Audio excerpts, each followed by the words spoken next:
एक गांव में पुट्ठा नाम का एक आलसी गुस्सैल व्यक्ति रहता था। वैसे तो वो एक मजदूर था, लेकिन सिर्फ नाम का। पुट्ठा की पत्नी शर्मीली दूसरों के खेतों में काम करके घर का गुजारा चलाती थी। जून का महीना था।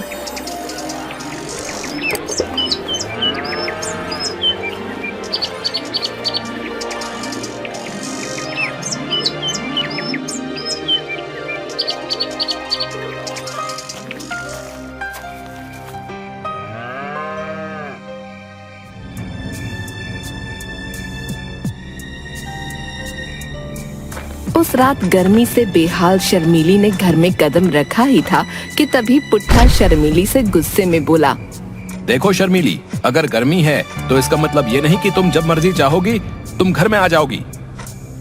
पुट्ठा की बात सुनकर शर्मीली का गुस्सा 7वें आसमान पर पहुंच गया।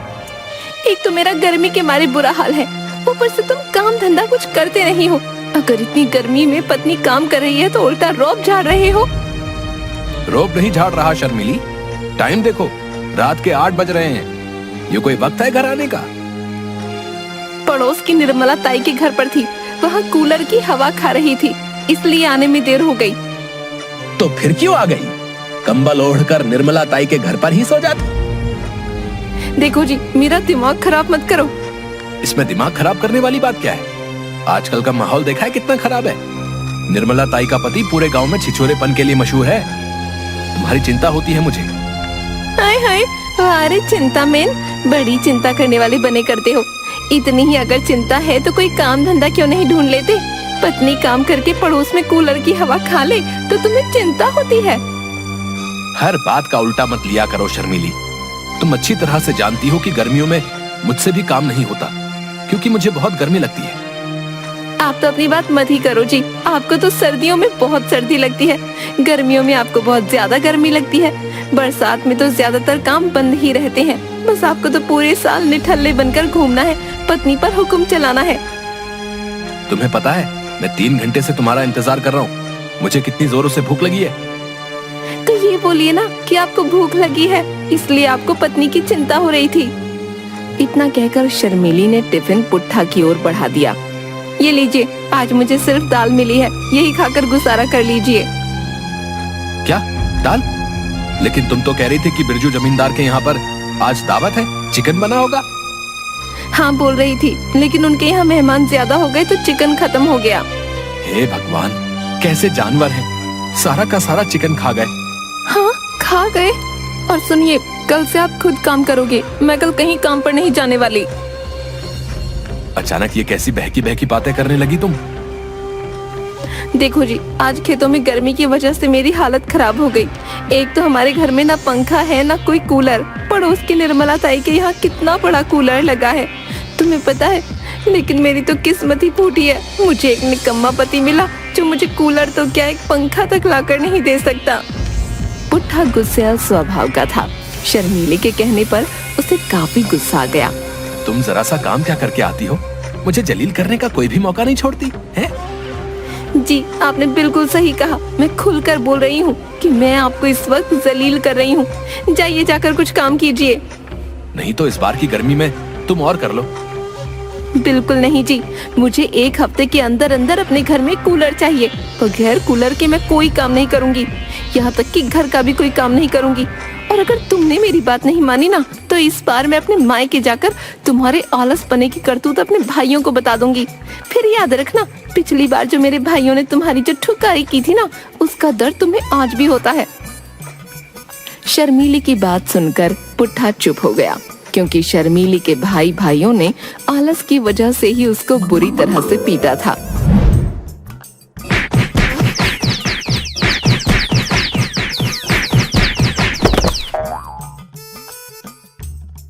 पुट्ठा रात भर सोचता रहा कि कूलर का इंतजाम कहाँ से होगा।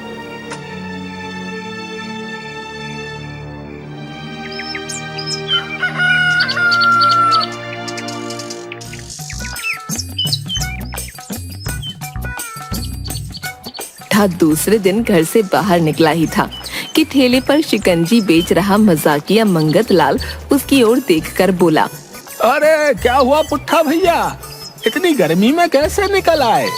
तुमसे मतलब, अपने काम से काम रखो। हैं? अरे पुट्ठा भैया, तुम्हारी चिंता हो रही है इसलिए बोल रहे हैं। कहीं ऐसा ना हो सूरज की किरणों से तुम बेहोश हो जाओ।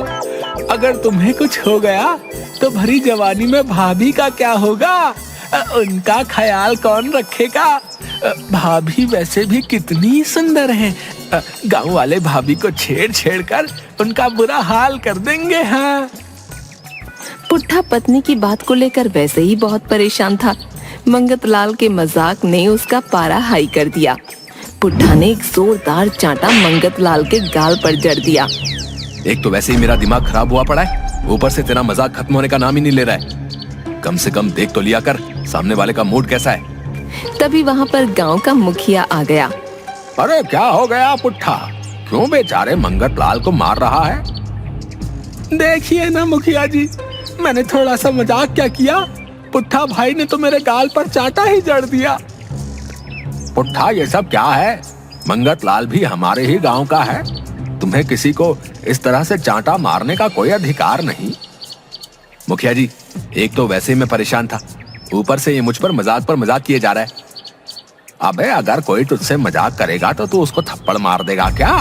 हैं? अभी मैं तुझसे अगर मजाक करूं तो क्या तू मेरे भी थप्पड़ मारेगा? आपको कैसे थप्पड़ मार सकता हूं? तो तू आदमी देखकर सबको मारता है। मुखिया जी, आप तो जानते हैं मुझे गर्मी बर्दाश्त नहीं होती। ऊपर से मेरी पत्नी ने 1 हफ्ते का मुझे अल्टीमेटम दिया है। उसने बोला है कि अगर 1 हफ्ते के अंदर अंदर मैंने उसे कूलर खरीद के नहीं दिया तो वो कोई काम नहीं करेगी, और ऊपर से अपने भाइयों से मुझे पिटवाएगी। सो अलग। पुट्ठा की बात सुनकर मुखिया मूंछ पर ताव देता हुआ हंसता हुआ बोला, तो यह बात है, और तू ये सोच सोच कर चिंता कर रहा होगा कि तेरी औकात तो पंखा खरीदने की भी नहीं है, तो तू कूलर कहाँ से ला कर देगा? क्योंकि मेहनत मजदूरी तो तुझसे होती नहीं है। ऐसी बात नहीं है मुखिया जी, इस साल गर्मी ज्यादा पड़ रही, नहीं तो। हाँ पता है, गर्मी में तुझसे काम नहीं होता, और सर्दी में तुझे सर्दी बहुत लगती है, और बरसात में ज्यादातर काम बंद ही रहते हैं। अरे तेरी ये नौटंकी बहुत ज्यादा पुरानी हो गई। वैसे तेरी पत्नी ने कुछ गलत नहीं कहा। आप तो गांव के मुखिया हैं, मेरी मदद करने के बजाय आप उल्टा मेरी पत्नी की तरफदारी कर रहे हैं। देख पुट्ठा, मैं अच्छी तरह से जानता हूँ कि तू कोई काम धंधा तो कर नहीं सकता। आधे घंटे अगर तू धूप में काम करेगा तो तुझे बेहोश होने से कोई नहीं बचा सकता। हाँ, तू सिर्फ एक काम कर सकता है, दूसरों को मूर्ख बनाने का है, जैसा कि तू हम सबको और अपनी पत्नी को मूर्ख बनाता रहता है। इतना कहकर मुखिया वहाँ से हंसता हुआ चला गया।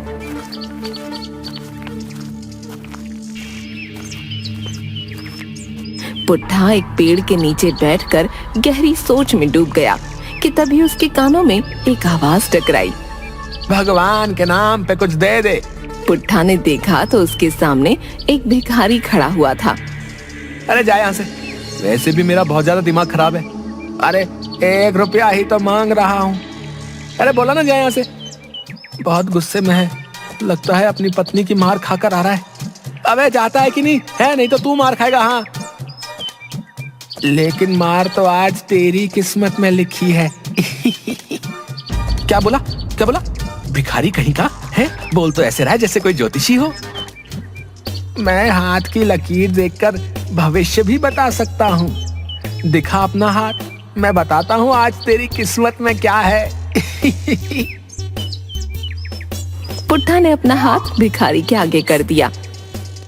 तेरे हाथ की रेखा बता रही है कि आज तू बहुत पिटने वाला है। पुट्ठा का पारा वैसे भी हाई था, उसकी बात से और ज्यादा हाई हो गया। लगता है तू बहुत ज्ञानी भिखारी है। हाँ, मैं बैठे बैठे ही हर किसी का भविष्य बता सकता हूँ। भिखारी ने ये कहा ही था कि पुट्ठा ने एक जोरदार चांटा भिखारी के गाल पर जड़ दिया। चांटा पड़ते ही भिखारी हड़बड़ा गया। ये क्या था भाई? इतना बड़ा ज्ञानी होकर भीख मांगता है। और तो और तू बैठे बैठे सारे लोगों का भविष्य बता सकता है। तो तूने आज अपना भविष्य नहीं देखा था कि आज तू ही पिटने वाला है, हैं? बोल। इतना बोलकर पुट्ठा उसे पीटने लगा।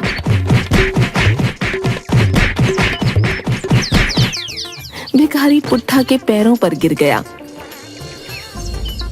मुझे माफ कर दो भाई, वो क्या है ना, इस धंधे में बहुत कमाई है। अगर तुम भी इस धंधे में आ गए तो कुछ ही दिनों में अमीर हो जाओगे। हाँ। भिखारी की बात सुनकर पुट्ठा ने अपने हाथ रोक लिए और कुछ सोचकर कहा, क्या वाकई इस धंधे में बहुत कमाई है? हाँ, और अगर पकड़े गए तो? ऐसा कुछ नहीं होता, इंसान बहुत अंधविश्वासी होता है। भिखारी वहां से चला गया।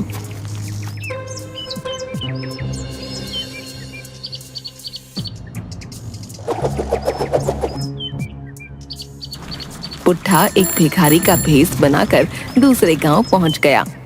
तभी पुट्ठा की निगाह एक अच्छे मकान पर चली गई। उस मकान के बाहर एक बड़ा सा कूलर लगा हुआ था। पुट्ठा तुरंत उस मकान के दरवाजे पर पहुंच गया। भगवान के नाम पर कुछ दे दे बाबा को।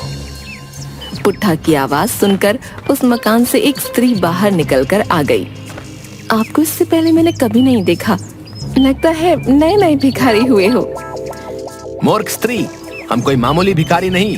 हमारा एक पैर गांव में रहता है तो दूसरा पैर हिमालय में। हम वर्षों की तपस्या करके हिमालय से लौटे हैं। हमारे पास हर समस्या का हल है। तो फिर आप तो बहुत ज्ञानी होंगे। हाँ, हमें वरदान मिला है कि हम हर किसी का हाथ देखकर उसका भविष्य बता सकते हैं। अरे तो आप बाहर क्यों खड़े हैं, अंदर आइए ना। पुट्ठा स्त्री के साथ अंदर की ओर बढ़ गया। तभी पुट्ठा की नजर उस स्त्री के कच्चे आंगन पर चली गई। उसने देखा कि एक 10 साल का बच्चा उस कच्चे आंगन की मिट्टी को एक लकड़ी से खोद रहा था। स्त्री पुट्ठा को घर के अंदर ले आई और अपना हाथ आगे करके बोली, मेरा हाथ देखकर भविष्य बताइए बाबा। पुट्ठा उस स्त्री के हाथ की लकीरों को देखने लगा, मगर सच तो ये था कि वो कुछ जानता नहीं था। तभी अचानक पुट्ठा का दिमाग आंगन में खेल रहे उस बच्चे पर दौड़ गया। तेरे आंगन में सोना गड़ा है कन्या, बहुत जल्द तुझे सोना मिलने वाला है। पुट्ठा ने ये कहा ही था कि तभी वो बच्चा भागता हुआ आ गया। उसके हाथ में एक पीली धातु की मूर्ति थी। उसने उस स्त्री से कहा, देखिए माँ, ये सोने की है, मुझे आंगन में मिट्टी में गड़ी हुई मिली। पुट्ठा ये देखकर बुरी तरह से हैरान हो गया। उस स्त्री ने मूर्ति को पकड़ लिया और बोली, अरे यह तो वाकई सोने की है। बाबा, आप तो बहुत ज्यादा ज्ञानी हैं। आपके पैर मेरे घर में कितने शुभ हैं। आपने पहले ही बता दिया कि मेरी किस्मत में धन लिखा है और ऊपर से तुरंत मिल भी गया। इतनी स्पीड से तो काम कभी नहीं हुआ। इतना कहकर वो स्त्री ठंडा शरबत पुट्ठा के लिए बना लाई, मगर पुट्ठा के दिमाग में कुछ और ही चल रहा था। हमने कहा ना कन्या कि हम बहुत पहुंचे हुए बाबा हैं। हम पानी शरबत कुछ नहीं लेंगे, हम थोड़े अलग टाइप के बाबा हैं। मैं कुछ समझी नहीं बाबा। हम जब भी किसी का हाथ देखकर कुछ बताते हैं तो हम उसके बदले उसके घर की एक वस्तु ले लेते हैं, और अगर कोई हमें उस वस्तु को देने से इनकार कर देता है तो वो पूरी तरह से तबाह और बर्बाद हो जाता है। पुट्ठा की बात सुनकर वो स्त्री बुरी तरह से डर गई। बोलिए बाबा, आपको क्या चाहिए? हमें बस तुम्हारा ये कूलर चाहिए ताकि हम इस कूलर को गरीबों में दान कर सके। उस स्त्री ने खुशी से पुट्ठा को कूलर दे दिया। पुट्ठा कूलर को ठेले में लगवाकर अपने घर ले गया। कूलर देखकर पुट्ठा की बीवी बहुत ज्यादा खुश हो गई। उसने तुरंत कूलर स्टार्ट कर लिया और कूलर के सामने बैठकर ठंडी हवा खाती हुई बोली, कहीं मैं कोई सपना तो नहीं देख रही ना? पुट्ठा, ये सपना नहीं है प्रिय, सच है ना? ठंडी ठंडी हवा में कितना आनंद आ रहा है। देखती जाओ प्रिय, आज तो मैं कूलर लेके आया हूँ, कुछ दिनों बाद मैं एसी भी लगवा लूंगा। हाँ। पुट्ठा ने ये बात बोली ही थी कि तभी उसके घर में 3-4 दूसरे गांव के युवक घुस आए और साथ में गांव का मुखिया भी। उनमें वो भिखारी भी था। तभी उन युवकों में एक युवक पुट्ठा की ओर देखकर बोला, हम उस स्त्री के देवर हैं जिनके घर पर तू ठगी करके आया है। नकली भिखारी जो सोने की मूर्ति बच्चे को मिली थी। जब हम उस सोने की मूर्ति को सुनार के यहाँ पर ले गए तो उसने बताया कि वो दरअसल पीतल की है। और उस पर सोने का पानी चढ़ा हुआ था। वो तो भला हो इस भिखारी का जिसने हमें तेरे बारे में सब कुछ बता दिया। क्या तो ये कूलर तुम लोगों को धोखा देकर लाए हो? हाँ शर्मीली, मैंने इस मूर्ख से ये क्या कह दिया कि तुझे मूर्ख बनाना आता है? ये उस बात को गंभीरता से ले गया। तभी एक युवक गुस्से से बोला। देखते क्या हो, मारो इसको। सारे के सारे युवक पुट्ठा को पीटने लगे।